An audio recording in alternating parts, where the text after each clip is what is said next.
Hello and welcome to this tutorial for Kruiz Control version 2.0.0. It's exciting to be doing one of these again since the last tutorial was about 3 years ago. Mabi. If you're new to Kruiz Control, welcome. If you're an existing user of Kruiz Control, this video should walk through the updates that you need in order to get going. To find information about the most recent Kruiz Control release, we can actually come down from the Kruiz Control homepage here. On the right hand side, you'll see releases. And at the time of this video's release, the most recent release will be Kruiz Control 2.0.0. There's a lot of information in here about what was updated in the new update. There are some breaking changes. The Twitch integration was completely reworked. So all of these triggers have been updated. The parameters have updated. So if you are an existing Kruiz Control user, highly recommend coming in here and reading through to see sort of what has been impacted so that you can update your files accordingly. There's also some additional updates in this release around the integration with Voicemod, some OBS updates, some SLOBS updates, which are all detailed down below in the changelog. Coming back to the home page, what we're going to do in this tutorial video is walk through what Kruiz Control is and then how to get set up. If you're just looking at doing an upgrade from 1.6.2 to 2.0, then we will include a timestamp somewhere on the screen or in the description to link you to the relevant sections. You're looking for the updated Twitch settings and the Voicemod settings. If you're new to Kruiz Control is a pseudocode approach to manage and automatically handle Twitch chat, Twitch events, OBS, SLOBS, StreamElements, Streamlabs, Voicemod. It is a tool that lets you create events that will automatically do things when other things happen. It's this really powerful tool that is just going to live within OBS or SLOBS. And that's the key thing there. Kruiz Control is not another application. It's not something that you have to remember to launch each time you go live. You're going to download Kruiz Control, add it to your OBS or SLOBS stream, and then you can forget it's there. Every time you go live, it's going to be loaded in the background of OBS or SLOBS and be ready to go. To get started with Kruiz Control, we're going to walk through the setup guide and some installation notes. Additionally, on this page, if you're interested, there is some usage information that goes through the pseudocode format and the different files that are required for using Kruiz Control. Highly recommend reading through these or checking out the original tutorial that walks through this in more detail. There's some FAQs and then some information about how you can support the project. There is a Kruiz Control Patreon, which I will open up here. I just want to say a big thank you to everybody who supports the Kruiz Control Patreon. For those of you that have been around for the entirety since Kruiz Control was started, for those that have been around for a month, I greatly appreciate all the support you guys have given me. I can't say it enough. Thank you. But if you're interested in joining the Patreon, you can get some information about the updates before they come out. You can give me more direct feedback and more direct feature requests. I will work with you one-on-one to figure out things. There's some really nice perks in here where if you're interested in supporting the project and also having the ability to get more support from me, you can come check this out. But otherwise, the rest of this page includes associated projects and credits where credits due for folks who have put together libraries that make Kruiz Control possible. Jumping into the setup guide, though, is where I want to start. And the three main parts of Kruiz Control are filling out the settings files, which is making sure that Kruiz Control has the ability to talk to OBS, your Twitch chat, StreamElements, things like that, and installing it into OBS or SLOBS. And that's really the only two steps you need. Set up the settings and install it into OBS. Now we're going to walk through these two settings, and what we're going to do is we're going to actually add Kruiz Control to OBS or SLOBS first, and then we'll walk through the settings files because we need it set up in OBS in order to work on some of the Twitch settings files. In order to get Kruiz Control downloaded locally, you can come up to the top here, click the green code button, and click the download zip option here. That will download all of Kruiz Control as a zip. You can extract that and put it wherever you want. For me, I've created a Kruiz Control version 2.0 folder, and I've put it inside of here.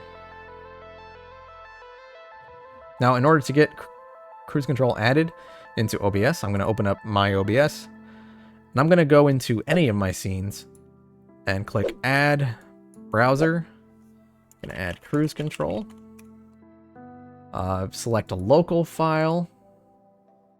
Navigate to my Kruiz Control version 2.0 folder and open up the index file. I'm going to make it 100 by 100 because Kruiz Control doesn't actually show anything, so it doesn't need to be super large. And leave the rest of the settings the same and hit OK. At this point, Kruiz Control is loaded and in my stream. Now, I do want to put a caveat here that what I have seen some folks do is they add Kruiz Control to one scene and then they come into their next scene and they add it again, and they sort of add Kruiz Control to every scene that they have inside of their OBS or SLOBS. Our recommendation is to not do that. You should really only add Kruiz Control once. So add it once to any scene, and then because these two checkboxes at the bottom are unchecked, that means Kruiz Control is going to always be active, and it's always going to be there. So even if I'm on a scene, like my just chatting scene or my BRB scene, where I don't have Kruiz Control loaded specifically, Kruiz Control is going to be loaded in the background. All right, so now that Kruiz Control is set up, what I want to do is hop in and edit my settings files. So let's close both of these. And to get to my settings file, I can click this settings link at the top here. Or if I'm back at the setup guide, I can just click the settings files link. There are settings files for chat, OBS, SLOBS, StreamElements, Streamlabs, Twitch, and Voicemod, and we're going to walk through all of them to help you get set up. For the chat setting, we need to get an OAuth token, which is basically a Twitch IRC auth token. We need a token that allows Kruiz Control to send messages as whatever user you want to send messages as. So if you come over to this link and you open it up, it's this very basic site. But basically, all you're going to have to do is hit connect and log in with your Twitch user that you want Kruiz Control to send messages as. So I'm going to connect, and it's going to log me in as my Cruiser8 account, which is the account I want. Once you log in, you're going to get an OAuth token. Copy this value. And we're going to go into our Kruiz Control folder. Now, at this point, this is where things might look a little differently for you. What most people can do is they can open it up inside of their Windows Explorer here, their file Explorer, open up their settings chat oauth.txt, and they can edit the files inside of Notepad or inside of Notepad++ or Sublime or whatever it is that you want to use. I'm going to be using Visual Studio Code for the rest of this tutorial. And if you've not used Visual Studio Code before, it's basically an advanced text editor which allows me to see all of the files within a folder and then easily open and edit each one. So I'm going to open up my settings chat oauth.txt, and I'm going to paste in that OAuth token that I copied and close that. The next file is user.txt, which I don't need to go back to the documentation to know this. This txt file is the name of the channel that you want Kruiz Control to connect to. So I want it to connect to my channel, Cruiser8. And that's it. If I go back to the settings here, there is a note at the bottom that I want to emphasize. The user.txt specifies the channel to connect to. The oauth.txt specifies the user to send messages as. So just so you know what the difference is, you can connect to a different account than the one that you're sending messages as. So if you have a bot account and you want to set that one up, generate your OAuth token using your bot account, but then have it connect to your channel. At this point, Kruiz Control is set up and actually connected to my stream. So if I wanted to, just to test it real quick, I can come in here and I can click Kruiz Control and then click this refresh button. This is synonymous with coming into the properties of Kruiz Control and clicking the refresh cache button. So we're just going to click this refresh button. And I'm going to go open up my stream. All right, so now where I'm at my Twitch channel, I'm going to go into chat. And I can actually see there was a message sent a couple seconds ago. Kruiz Control initialized. And I can come in here and I can run my example command. And it'll say success, it worked. This is just showing that Kruiz Control is now set up and I'm ready to go. The next settings that I need to get are my OBS settings. Now this is going to be your password for your OBS WebSocket. If you're running Kruiz Control on the same computer that your OBS stream is running, then you do not have to update your address.txt. The address.txt file is if maybe you have a dual PC set up and you're running OBS on each of them and you have a Kruiz Control on both of those computers and you want them to talk to each other. I actually have one of my patrons has a setup like that, and so we work together to make sure that he could have the two Kruiz Controls talk to each other. But if you don't need a dual PC setup, then you don't have to worry about this. But this is here in case you need to tell Kruiz Control to point to a different location for connecting to the OBS WebSocket. But for 99% of you, you just need to go get your password.txt, which can be found at Tools, WebSocket Server Settings. So if I come back into OBS here, and I come up to the top, and I hit Tools, WebSocket Server Settings, you might need to check this box to enable the WebSocket server. It should be checked. Enable authentication if it isn't already, and then hit the Show Connect Info button. And that's going to pop this up where you can then copy your server password. And I can close both of these, go back to Visual Studio Code, come into my password, and I'm going to paste in that password and close that. Now, one thing that I can do in order to make sure that Kruiz Control is actually connected to OBS is I'm going to come in here and I'm going to put on command B0 exclamation point OBS.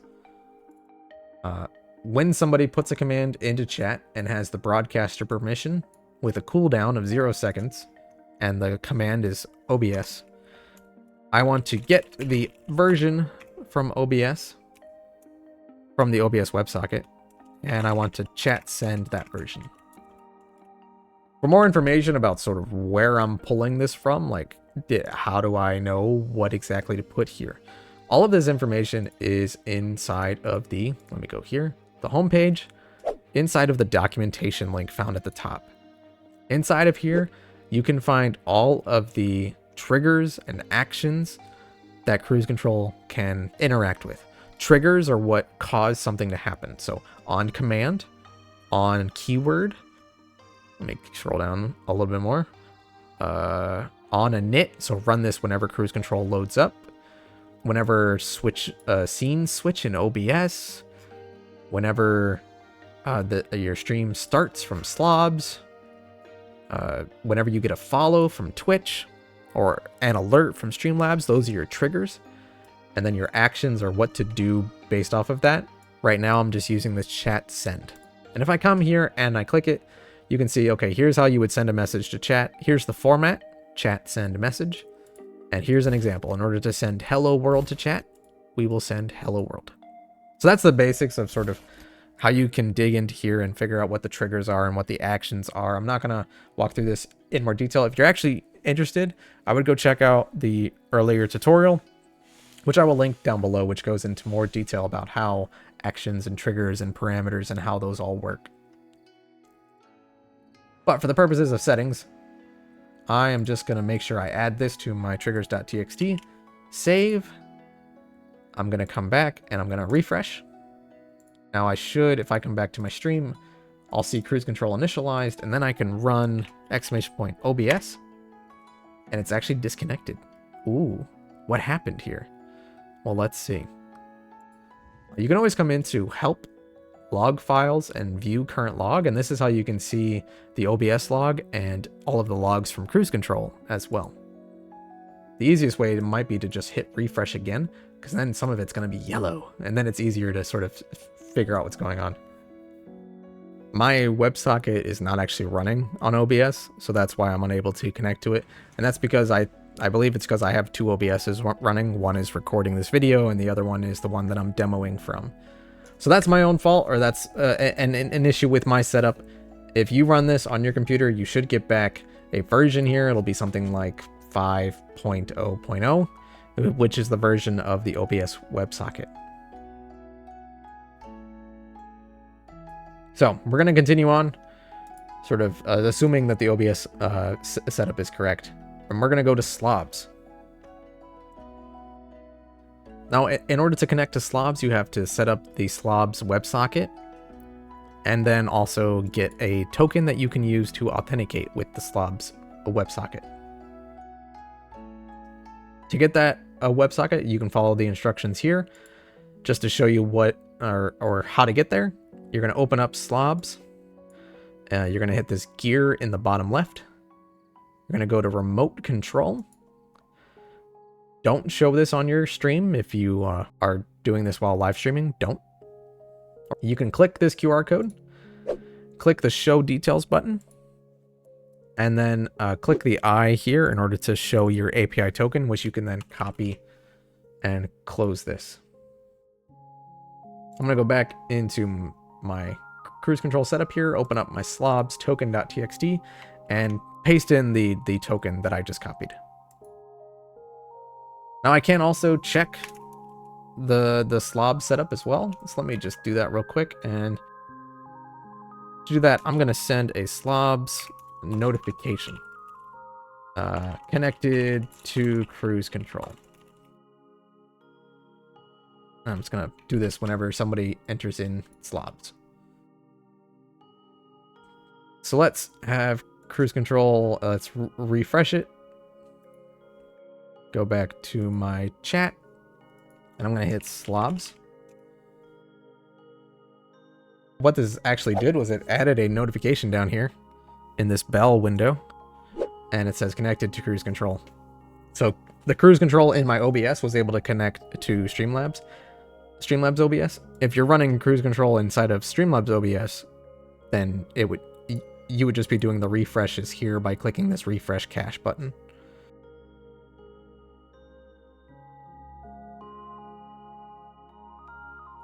Next up is StreamElements. If you don't use StreamElements for your Twitch alerts, for your stream alerts, then just skip this part. But if you want to set up the integration with StreamElements, click this link to go to your account settings page. Log in with your channel. Click the Show Secrets toggle on the right-hand side here. And then copy this JWT token. Usually begins with EY, just so you know. So we're gonna copy that value, and then we don't need to come back here. I'm gonna go into Visual Studio Code, go to my StreamElements folder, the JWT token file, and paste in the token that I just copied. Save and close that. And in order to test that, I'm gonna trigger an SE Twitch follow. Let's see, whenever I get a follow and a StreamElements alert, I'm just gonna chat send user followed the channel. All right, so let me come into OBS. Let me refresh my Kruiz Control to make sure it picks up the new setting that I put in here. And then I'm gonna come back to StreamElements. In order to trigger the alert, you have to go into your overlay and open up one of your overlays, and then in the bottom left, you can click Emulate and emulate a follower event. So I can come in and I can see that I had 2 follows, Winnie and Mercedes just followed the channel. Going back to the settings, we're going to go into Streamlabs and figure out how to set up those settings. So I'm going to go open up the API settings for Streamlabs. And there's this first tab of, should be on the API settings value. And then in the second tab, click the API tokens option. And then you want the your socket API token, the second one on the page. We're going to click to copy that value. Then we're going to go to Visual Studio, and I'm going to open up my settings Streamlabs socket API token.txt file, paste in this value, save it, close it, and we're good to go. I'm going to do the same thing here where I'm going to do an on SL Twitch follow no sync chat send. I'm just going to copy and paste this. And then we're going to go test and make sure that we're connected to Streamlabs. I'm going to come here. I'm going to refresh Kruiz Control to make sure it picks up the new settings. Come back into Streamlabs, go to my alert box, and hit the test follow button.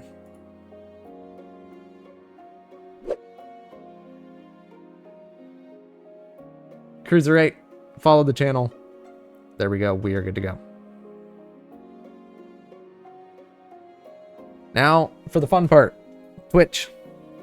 For the Twitch settings, it is a two-part process because it got a little more complicated now that we've added a lot more channel management. The first part is signing up for a Twitch application, which is basically you saying, hey, Twitch, I have an application that I'm going to use to talk to you. Please let me do that. And we're going to get a client ID in secret from doing so.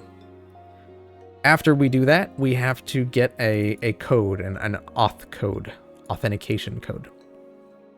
Now, what this means is we're saying, all right, Twitch, I'm going to talk to you, and I am able to run some elevated calls for this specific user, which is what Kruiz Control needs in order to update your stream title, mod people, block people, ban people, change your game category, things like that. So let's walk through this two-step process. First, we're going to go to dev.twitch.tv, and for me, I'll probably be logged in already. For you, log in with your Twitch account, and you'll end up on this dashboard. You can go to the left-hand side and click Application, and then you need to register your application. So click the purple button on the side here. I'm going to name this one Kruiz Control, unless it doesn't let me. And this OAuth redirect URL, I'm going to come back here. The OAuth redirect URL has to be http://localhost. It has to be that. If you put anything else in here, it won't work. So please make sure that value is correct. For category, this is either a chatbot or an application integration, whichever you're more comfortable with. And you're not a robot. So once the application is created, then you want to find that row in the table and come over and click the Manage button. And from here, you can see your client ID. So I'm going to copy this value, come into Visual Studio Code, go into my settings, Twitch, client ID file, and I'm going to paste this value in here and close that. Then I'm going to come back and I'm going to click this new secret button to generate a new Twitch secret. And I'm going to copy this value and put it into my Twitch client secret file. Close. I am also going to fill out the user.txt inside of the Twitch folder, which is just the name of the channel that you want to connect to. Cruiser 8, close that. We're good to go. The next part is generating that authentication code. So I'm going to take this little snippet of Kruiz Control code right here, copy it, put it into my triggers.txt file. Now, the next time that I initialize Kruiz Control, it should create an authentication URL and put that URL into chat. So I'm going to come into here and I'm going to refresh Kruiz Control. Go back to the log file. If you don't remember how to get there, go to Help, Log Files, View Current Log File. Now it should be one of the most recent things logged, which you'll see this really long URL. And it's really long because we have to request all of these various permissions to interact with your Twitch channel with Kruiz Control. So copy this link, go back to your browser, and paste it in. Now, Kruiz Control requests a lot of permissions. It wants to be able to run commercials, manage your channel, manage raids, manage channel points, update your profile, update your chat color. Kruiz Control supports a lot of ways of interacting with your stream, so it has to request a bunch of permissions. Coming down to the bottom and hit authorize. And what's going to happen here is you're going to get a problem. Loading page, unable to connect. Ah! But this is fine. This is what we want. Because in the URL at the top here, there is a code. So you'll see localhost $code equals, and you can actually just double click this to get this code. Now you want everything after the equals and before the ampersand. So just grab all of that and close that. So now we can come into here. We can come into our Twitch code.txt settings file, put the code in here, save it, and then the next time we load Twitch, we can be confident that it works. I'm going to remove this Twitch authenticate, and what I'm going to do here is I'm going to do, what do we want here? Let's do an on init Twitch title, hey, we're connected. So I'm going to actually change my stream title to hey, we're connected, just to see, am I actually connected? So let's refresh Kruiz Control and come over to our Twitch page. And my title, you just saw it update to hey, we're connected down here in the bottom left. So we are now running, we're up to speed, and everything's good to go. We can run all of the Twitch triggers and actions that we want to. For those of you that are curious, Kruiz Control will keep your auth code up to date. It will refresh it every so often and make sure that it doesn't expire. So you never have to come in here and update it again. Kruiz Control will keep it up to date. The last part is Voicemod. Or for those of you that don't know what Voicemod is, Voicemod is a, here we go, free real-time voice changer, which lets you sound like a chipmunk if you really want it to.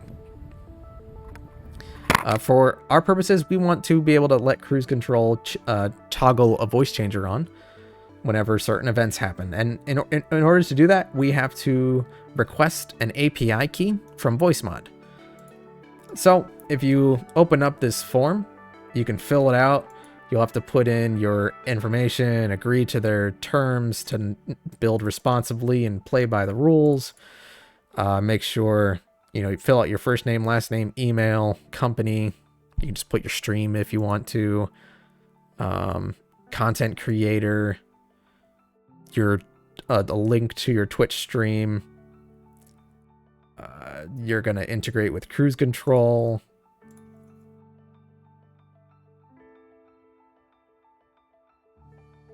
Once you do all that, you'll get this lovely screen. You'll then get an email that has your API key in it.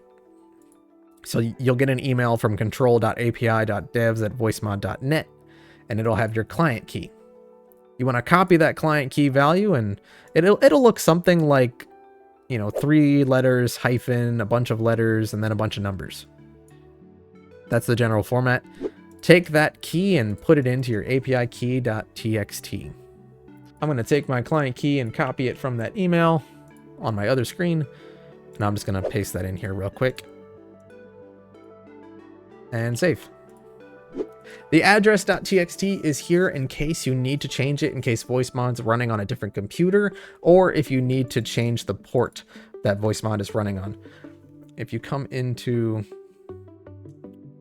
Voicemod and then scroll down to the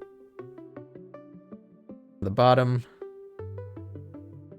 and go to the developer kit and hit get started, and then hit get started again under control API. Get started in 2 minutes. Sorry, it takes forever. But on this page, this getting started page for the Voicemod API, they have a list of ports that they support. So if you need to change the port, you can just change it to any one of these, which is pretty nifty. So I just pulled up in OBS the properties for my mic, which is set to Voicemod. So let's see, if I want to test a Voicemod, what do I want to turn on? Well, I can turn on the narrator voice. So we're going to select it, and then we're going to make sure the voice changer is enabled. Let's go to the documentation, go to the Voicemod, all the way down to the bottom.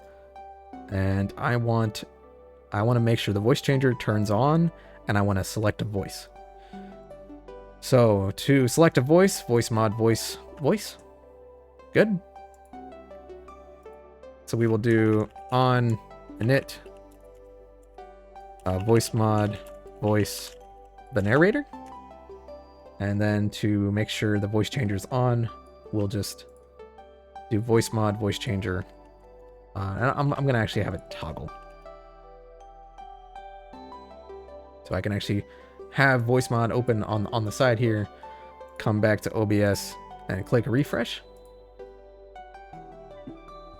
And now I should sound a bit different. So, apologies for that. Let's refresh. And now I'm back to normal. There we go. So now I'm connected with Voicemod. I tested it. It was able to turn on a voice, turn off the voice. But now you are good to go. You are set up and ready to interact with Kruiz Control 2.0 and build out all of your events that you could ever want to build out.